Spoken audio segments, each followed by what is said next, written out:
পালিয়ে আছিস এখানে, আমার হাত থেকে পালাবি? ওঠ, এত বড় সাহস!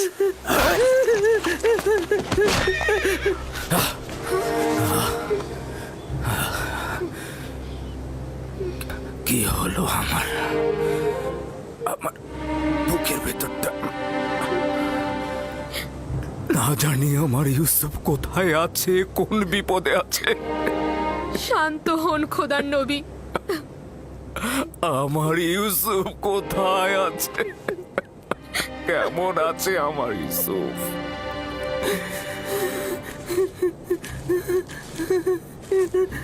এখন দেখি তুই কি করে পালিয়ে যাস। আমার সবচেয়ে বড় ভুল হয়েছে তোর পা দুটো না বাঁধা। পা বাঁধলে আর তুই পালাতে পারতি না। এখন তোর পা দুটো আমি ভেঙে ফেলবো।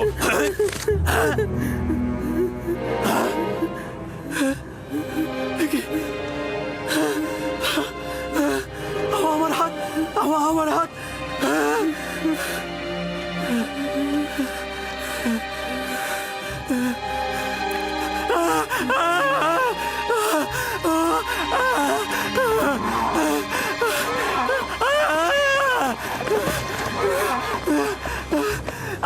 কি হয়েছে তোমার?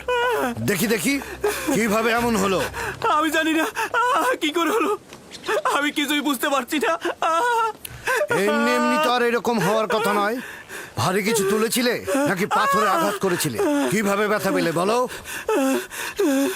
কাফেলার পেছনে এসে দেখলাম ওই গোলামটি নেই। তারপরে তাকে খুঁজতে গেলাম, আর তারপরে দেখি ও কবরের পাশে লুকিয়ে লুকিয়ে। ও খুব ব্যথা। আমি রেগে গিয়ে তাকে একবার আঘাত করতে গিয়ে আমার হাতের এই অবস্থা হলো। ওকে আঘাত করার পর এরকম হয়েছে? এত ছোট বাচ্চার কি ক্ষমতা রয়েছে তোমার আঘাত নেবার? চিন্তা করলে না তার কথা তোমার উপর প্রতিশোধ নিতে পারে? ছোট লোক কথা কর। আমরা তো তাকে বিক্রয় করার জন্য নিয়ে যাচ্ছি। এইরকম আঘাত থাকলে আমরা তো কোনো মূল্যই পাবো না। পালিয়েছিলে কেন? আমি পালাইনি। আমার আম্মাজানের মাজার এটা। খোদা হাফেজি করছিলাম।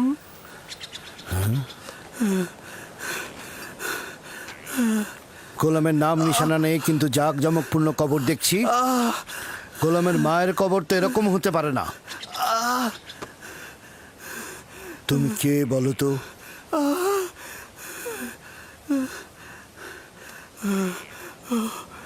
আঘাতটা খুব বেশি লেগেছে না?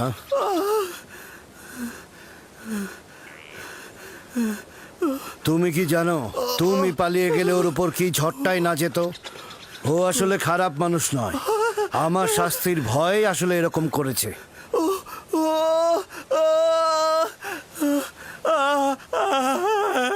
তাকে কি তুমি এখন ঘৃণা করছো? আমাকে ঘৃণা করতে শেখানো হয়নি। সাব্বাস পুত্র। যদি তাকে তুমি ক্ষমা করো তাহলে আমি তোমার বাঁধন খুলে দেব। আমাকে আর আঘাত করবে না তো?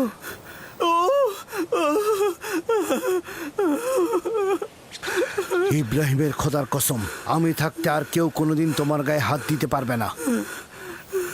একাত্মবাদী খোদা মানো? আমি মালিক ইবনে ইবনে আল কাইদ ইবনে ইসমাইল ইবনে ইব্রাহিম। আমি ইসমাইল জাবিউল্লাহর বংশধর। তুমি কার সন্তান? আমিও সন্তান। কার সন্তান? আমি কূপের সন্তান। তাহলে বলতে চাচ্ছ না কে তোমার পিতা? বললাম তো আমি কূপেরই সন্তান। তুমি কালকে যে কূপটা দেখেছ, আমি সেখানেই জন্মেছি। হকের বার্তাবাহক আমার উপরে জাহির। আমি আর তোমাকে কখনো পরিচয় জিজ্ঞেস করব না। ইচ্ছে হলে পরিচয় দেবে, না হলে দেবে না। কিন্তু ওকে তুমি ক্ষমা করে দাও।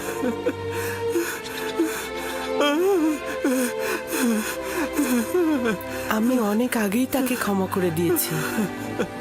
সাবাস পুত্র আমার। মায়ের কাছ থেকে বিদায় নাও, আমরা রওনা দেব।